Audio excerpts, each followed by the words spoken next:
Socio-war of terror.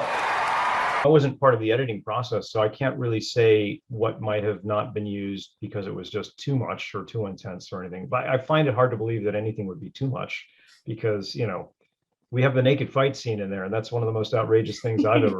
But it's like, you know, if that can be in the movie, then what's going to be more offensive or more like, you know, intense? So, but, you know, I can tell you that I had heard that the original cut, or that there was a version, an assembly, that was like, I don't know, 6 hours or something like that, or maybe 8 hours, because we shot so much. Yeah. And there was so much great stuff every single day.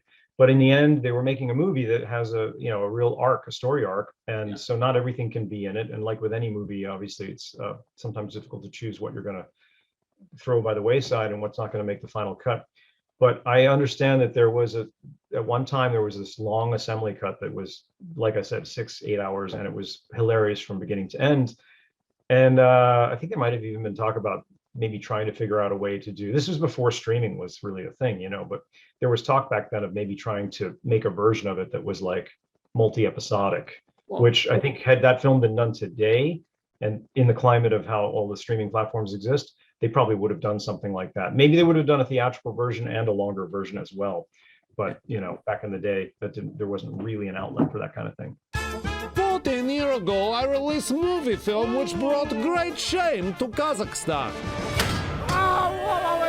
How was seeing him again after like 15 years, like getting back into this character? What can you tell me about that?